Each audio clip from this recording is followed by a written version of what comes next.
Hello guys, आज हम लोग बात करने वाले हैं कुछ क्वेश्चंस की related to law of constant proportion और मल्टीपल प्रोपोर्शन पर।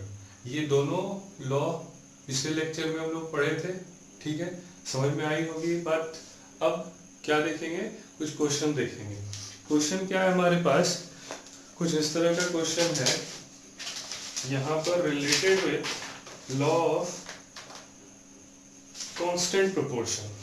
जैसा कि आप लोग देख रहे हैं, लिखा हुआ है copper oxide was prepared by two different methods. In one case 1.75 gram metal give 2.19 gram of oxide. ठीक है, मतलब पहले में 1.75 ग्राम मेटल से 2.19 ग्राम ऑक्साइड मिल रहा है। और सेकेंड केस में क्या हो रहा है, in the second case 1.14 gram metal give 1.43 gram of oxide. Show that the given data illustrate the law of constant proportion. ठीक है, तो देखते हैं पहला कंडीशन क्या है। इस क्वेश्चन का सॉल्यूशन देखा जाए, ठीक है, तो केस वन में मेटल, तो यहाँ पर केस वन में कॉपर या फिर ये मेटल जो है वो 1.75 ग्राम है और पूरा का पूरा oxide that is metal oxide जो है वो कितना फॉर्म हो रहा है, 2.19 ग्राम फॉर्म हो रहा है। ठीक है, तो इसमें हम क्या फाइंड कर लेते हैं, परसेंटेज मेटल का, कि मेटल जो है वो कितना परसेंट है। क्लियर, तो यहाँ पर परसेंटेज फाइंड करने के लिए क्या करना होता है, हम लिखेंगे percentage of metal it is equal to mass of metal 1.75 gram divided by 2.19 gram into 100। तो इस तरह से जब हम इसको पूरा सॉल्व करेंगे तो ये आता है अप्रोक्स 79.9%। अब केस नंबर 2 देखते हैं। केस टू में क्या है, 1.43 ग्राम मेटल ऑक्साइड मिल रहा है कितने से, तो case two metal is equal to 1.14 gram और metal oxide is equal to, तो मेटल ऑक्साइड 1.43 ग्राम, ये कितना 1.43 ग्राम।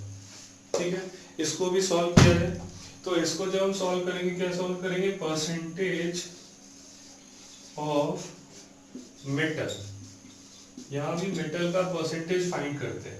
तो जैसे ही हम मेटल का परसेंटेज फाइंड करेंगे क्या मिलेगा, ये मिलेगा 1.14 डिवाइडेड बाय 1.43 इंटू 100।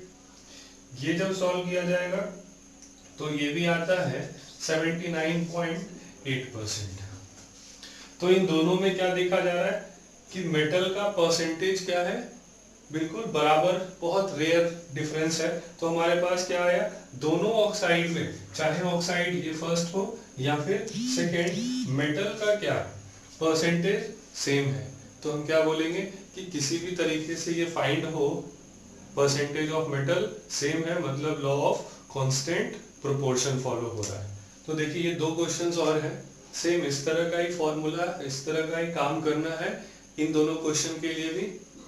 क्लियर, तो ये दोनों क्वेश्चन किस पे बेस्ड थे, ये बेस्ड था लॉ ऑफ कांस्टेंट कॉम्पोजिशन, मतलब फिक्स्ड कॉम्पोजिशन पर। यहाँ परसेंटेज किसी भी तरह से बनाया जाए, एलिमेंट्स का रेशियो क्या रहेगा या परसेंटेज फिक्स रहेगा। ठीक है, अब अगला क्वेश्चन है, next question is from law of multiple proportion से। और लॉ ऑफ मल्टीपल प्रोपोर्शन में हाइड्रोजन का दो ऑक्साइड बन रहा है, मतलब हाइड्रोजन और ऑक्सीजन दो कंपाउंड बना रहे हैं। पहले में हाइड्रोजन का कंटेंट 5.93% है और दूसरे में हाइड्रोजन का कंटेंट 11.2% है।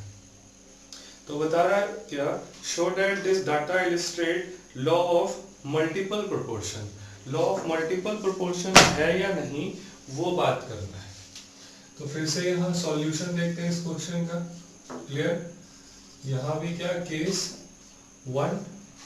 अब केस 1 में क्या हो रहा है, यहाँ पर परसेंटेज दिया हुआ है of hydrogen is equal to, कितना लिखा था, तो इट इज इक्वल टू 5.93%। ठीक है, तो ये क्या है, केस 1 है, परसेंटेज ऑफ हाइड्रोजन, और इसमें कंपाउंड एलिमेंट कौन कौन से, हाइड्रोजन एंड ऑक्सीजन। अगर ये इतना है तो ऑक्सीजन क्या होगा, तो percentage of O oxygen is equal to 10.100 से माइनस कर देते हैं कितना, टोटल 100%, उसमें हाइड्रोजन 93% है, तो इट इज इक्वल टू, ये फाइंड होकर कितना आएगा, ये आ जाएगा 94.07%। ठीक है, अब यहाँ सॉल्व क्या करना है वो देखते हैं। यहाँ ध्यान से देखिएगा, इस क्वेश्चन में ये मल्टीपल प्रोपोर्शन का क्वेश्चन है।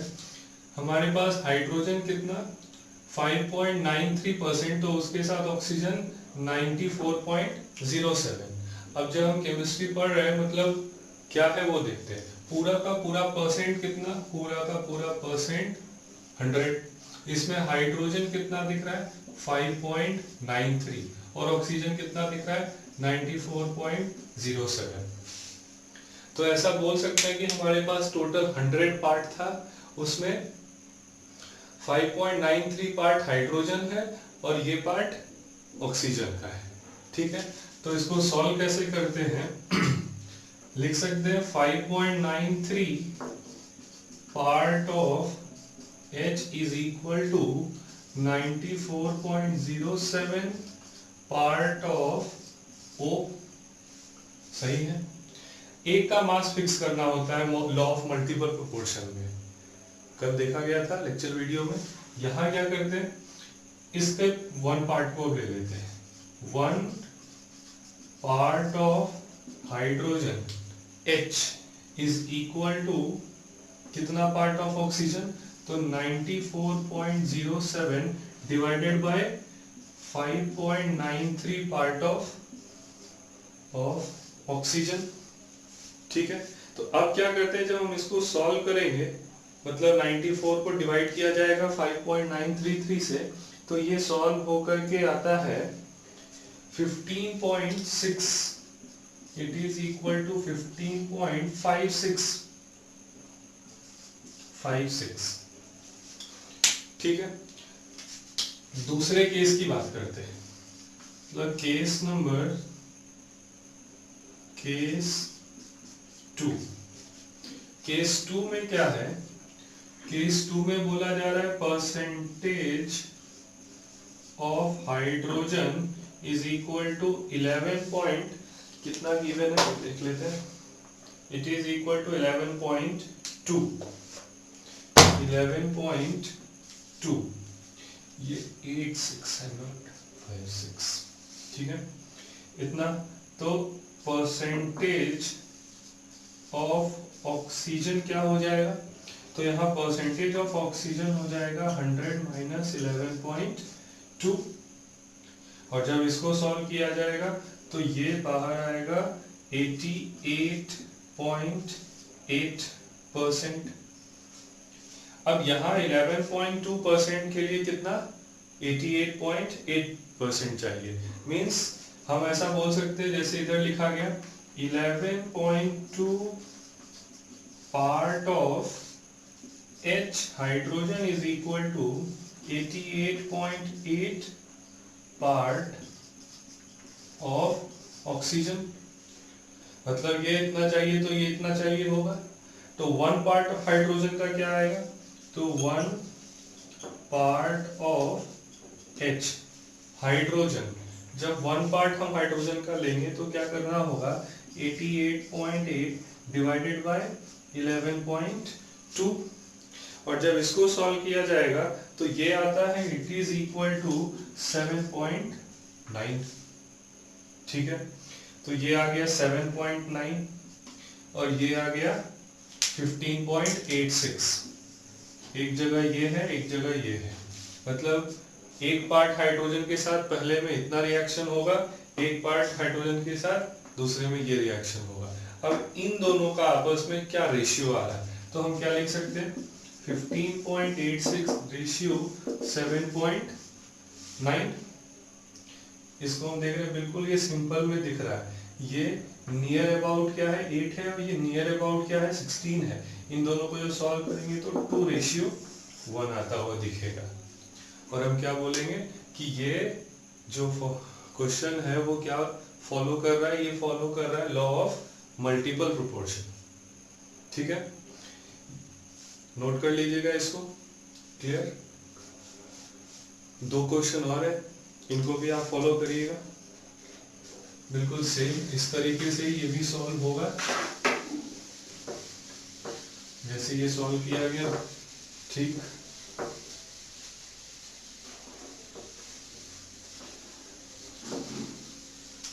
क्लियर। चलिए, तो अब आगे बढ़ते हैं अपने नेक्स्ट लॉ की तरफ। It is called Gay Lussac law. Next law है गै-लुसेक लॉ। अब गै-लुसेक लॉ क्या है? फॉर गैसियस वॉल्यूम के लिए बोला जाता है, मतलब फॉर गैसेस ओनली। ये लॉ जो है वो किसके लिए? फॉर गैसेस ओनली, सिर्फ गैस के लिए यूज होगा।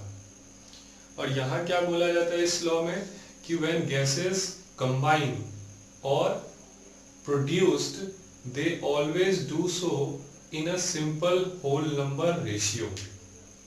ठीक है, वो किस में करते हैं? Simple whole number ratio by volume में, मतलब वो वॉल्यूम में आपस में कंबाइन होते हैं। एग्जाम्पल के थ्रू इसको समझते हैं।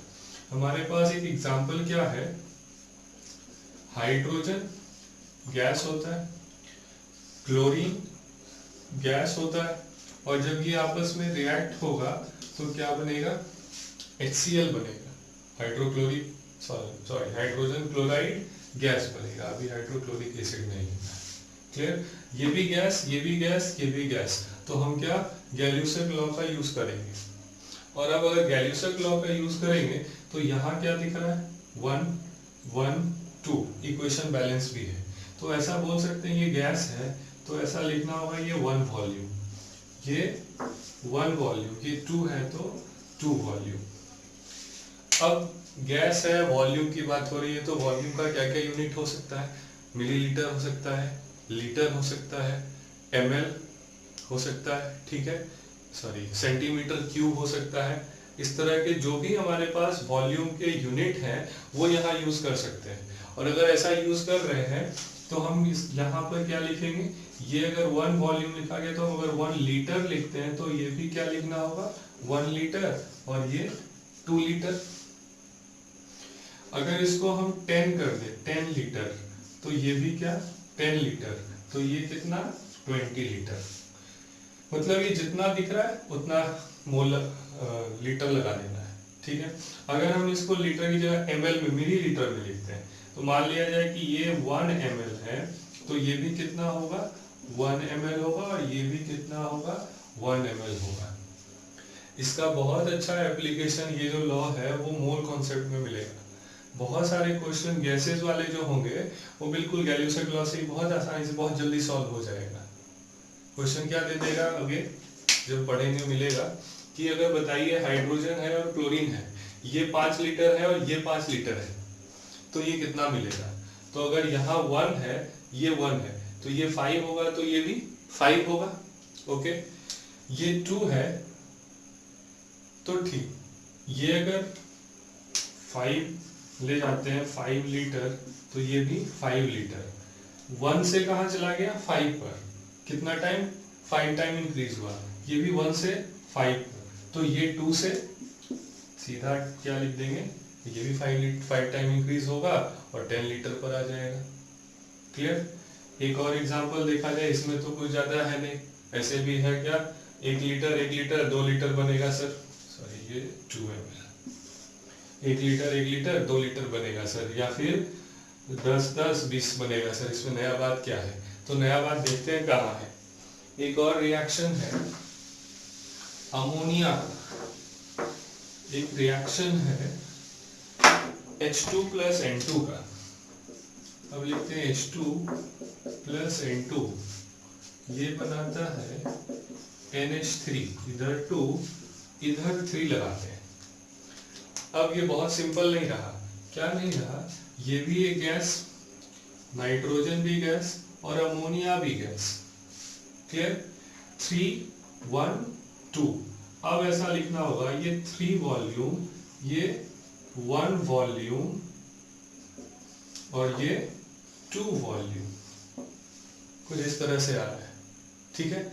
अब क्या करेंगे, अब ऐसा बोलेंगे कि ये 3 लीटर हाइड्रोजन 1 लीटर नाइट्रोजन जब आपस में रिएक्ट करेगा तो क्या मिलेगा, अब 4 लीटर नहीं मिलेगा, अब क्या ये रिएक्शन हो रहा है, अब ये 2 लीटर मिलेगा, क्योंकि ये सभी क्या है, ऑल आर गैसेस, सब गैसेस ही है, ठीक है। और अगर गैसेस है तो वो किसमें रिएक्ट करते हैं, they do so in volume, और इनका रेशियो क्या आ जाएगा। अब अगर रेशियो देखा जाए तो 3:1:2, इस रेशियो में इस तरह से लिखना होगा, और ये रेशियो आएगा, कौन 3, हाइड्रोजन 3, 1 कौन, नाइट्रोजन, 2 कौन, ammonia.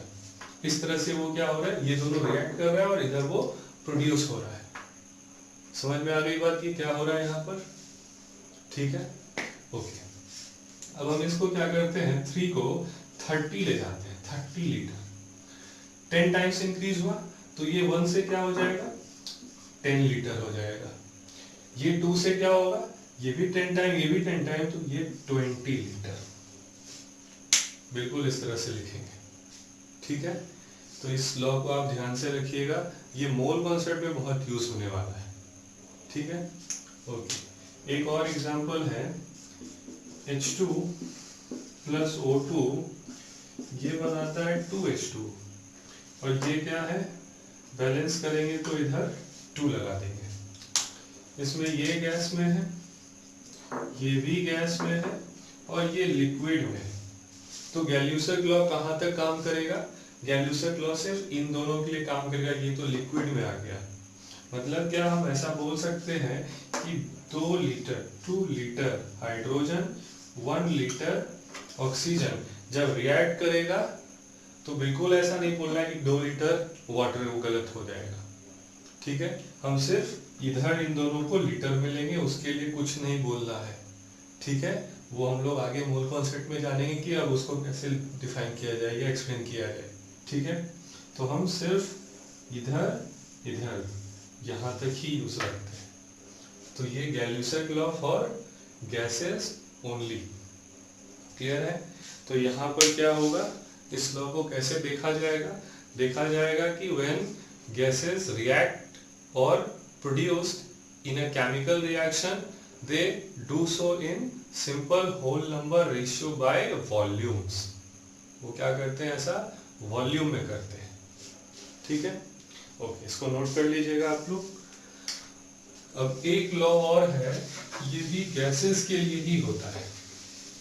Next is Avogadro's law for gases only. यहाँ भी क्या, ये भी बहुत इंपॉर्टेंट लॉ है, इट इज अवोगाड्रोस लॉ। और ये लॉ जो है फॉर गैसेस ओनली, ये लॉ भी हम किसके लिए यूज करते हैं, सिर्फ गैसेस के लिए ही यूज करते हैं। इस लॉ में क्या है वो देख लिया जाए, पहले हम इसको डिफाइन कर देते हैं कि at a constant temperature and pressure, मतलब यहाँ टेम्परेचर और प्रेशर को कांस्टेंट रखना है, ठीक है। At a constant temperature and pressure equal volume of all gases contains equal number of molecules, equal number of equal volume of all gases contains equal number of molecules. देखते हैं कैसे। हम temperature कुछ भी ले लेते हैं, मान लिया जाए 25 डिग्री सेल्सियस, ठीक है, और प्रेशर 1 atm प्रेशर ले लेते हैं, ठीक है, मतलब ये दोनों फिक्स हो गया। 3 कंटेनर लेते हैं, इस तरह का 3 डिफरेंट कंटेनर्स लिया जाए, ये रहा 3 डिफरेंट कंटेनर्स, और तीनों का वॉल्यूम हम ले लेते हैं यहाँ पर 1 लीटर 1 लीटर 1 लीटर, तीनों वॉल्यूम भी सेम, कंडीशन भी सेम। तो यहाँ हम हाइड्रोजन गैस लेते हैं, यहाँ कार्बन डाइऑक्साइड गैस लेते हैं, और यहाँ O2 गैस लेते हैं। अब तीनों का मास क्या होगा, तीनों का मास डिफरेंट होगा ना। यहाँ हाइड्रोजन गैस है, इसका 2 ग्राम मास होता है, इसका 44 होता है, इसका 32 होता है, तो मास तो सबका डिफरेंट आ गया, बट लीटर क्या है, सेम है, सब तीनों में 1 लीटर ही है।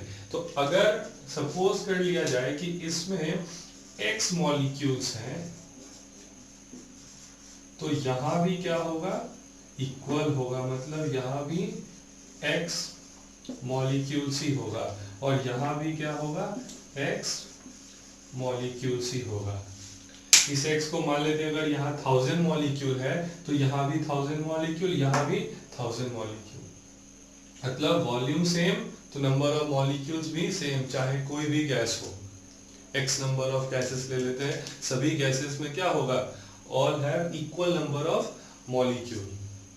और कंडीशन क्या बोला गया, कंडीशन बोला जा रहा है फिक्स रखना है, टेम्परेचर और प्रेशर कांस्टेंट, मतलब at a given set of temperature and pressure equal volume of all gases contains equal number of molecules, ठीक है।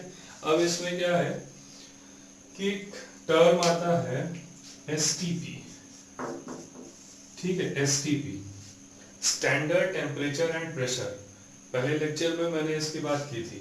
यहाँ स्टैंडर्ड ये क्या है, टेम्परेचर, टेम्परेचर का मतलब होता है 273 केल्विन या फिर 0 डिग्री सेल्सियस, ये टेम्परेचर STP पे लिया जाता है। और प्रेशर कितना, 1 बार प्रेशर, ठीक है, टेम्परेचर ये रखना है, प्रेशर ये रखना है, तो कोई भी गैस, ठीक है, 22.4 लीटर ऑफ वॉल्यूम ऑक्युपाई करता है, कब, जब वो 1 मोल हो, मींस एट दिस कंडीशन, ठीक है, इस कंडीशन पर 1 mole of a gas occupies 22.4 litre of volume.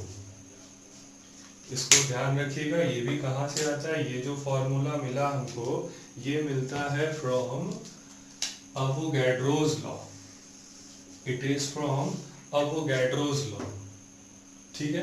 तो अवोगाड्रोस लॉ से क्या पता चलता है, कोई भी अगर 1 मोल गैस है, ठीक है, किस कंडीशन पर, STP पर, तो वो कितना वॉल्यूम ऑक्युपाई करेगा, 22.4 लीटर, चाहे कोई भी गैस हो, दुनिया का कोई भी गैस हो, वो इतना ही वॉल्यूम ऑक्युपाई करेगा, चाहे हाइड्रोजन लिया जाए, ऑक्सीजन लिया जाए, CO2 लिया जाए, मीथेन लिया जाए, अमोनिया लिया जाए, कोई भी गैस, ठीक है, चाहे क्लोरीन लिया जाए, बहुत हेवी है इन सब में से जिनका नाम लिया, ठीक है। अगर हाइड्रोजन है और क्लोरीन है, इसकी बात करें तो ये 2 ग्राम हो सकता है, इसकी बात करें तो ये 71 ग्राम होता है, लेकिन अगर वॉल्यूम क्या रखा जाए, 22.4 लीटर रखा जाए, कंडीशन STP रखा जाए, तो ये भी 1 मोल होगा, ये भी 1 मोल होगा, इसमें और इसमें दोनों में नंबर ऑफ मॉलिक्यूल्स क्या होंगे, बराबर होगा, ठीक है। दूसरा इसका क्या एप्लीकेशन है, पहला तो ये एप्लीकेशन था कि STP पर ये वॉल्यूम ऑक्युपाई करेगा, मतलब मास और वॉल्यूम का रिलेशन यहाँ आ गया, ठीक है। दूसरा आता है मास और वेपर डेंसिटी का रिलेशन, ठीक है, वेपर डेंसिटी, वेपर डेंसिटी, इसको VD लिखते हैं, ठीक है। अब वेपर डेंसिटी और VD is equal to molar mass, molar mass divided by 2 होता है। ठीक है, मतलब किसी भी सब्सटेंस का अगर वेपर डेंसिटी फाइंड करना है, अगर पूछा जाए कि वेपर डेंसिटी ऑफ हाइड्रोजन कितना होगा, तो कितना बोलेंगे, जो भी इसका मोलर मास है, मतलब एक मोल का मास। अगले लेक्चर में जान लेंगे कि मोलर मास क्या होता है। ठीक है, मोलर मास होता है, अभी अगर इसको सिंपल तरीके से लिया जाए, नहीं मोलर मास लेते हैं तो यहाँ मॉलिक्यूलर मास भी लिख सकते हैं। जैसे हाइड्रोजन का मॉलिक्यूलर मास कितना, 2 यूनिट होगा। CO2 का मॉलिक्यूलर मास क्या होगा, 44 यूनिट होगा। ठीक है, तो हमारे पास ये बनेगा मॉलिक्यूलर मास बाय 2, क्या बनेगा, वो वेपर डेंसिटी बनेगा। तो मॉलिक्यूलर मास पूछा जाए तब क्या, इधर ले आना है इसको, 2 इंटू वी। समझ में आई बात। तो ये दो एप्लीकेशन आते हैं, वो कहाँ से आते हैं, फ्रॉम अवोगाड्रोस लॉ। यहाँ पर किसका रिलेशन, मास और वॉल्यूम का रिलेशन, मोल मतलब मास होता है, ठीक है, और वेपर डेंसिटी से किसका, मॉलिक्यूलर मास का रिलेशन। क्लियर है, ओके। तो आप लोग इसको पूरा नोट कर लीजिएगा, सॉल्व कर लीजिएगा, जो भी क्वेश्चन 2 और 2 4 दिया गया था। क्लियर। अब अगले क्लास में हम लोग कुछ इस चैप्टर में इम्पोर्टेंट टर्म्स जानेंगे। ठीक है, जैसे एटॉमिक नंबर हो गया, मास नंबर हो गया, मॉलिक्यूलर मास हो गया, और जैसे ये टर्म्स खत्म होंगे फिर हम लोग मोल कॉन्सेप्ट पर आ जाएंगे। ठीक है, ओके।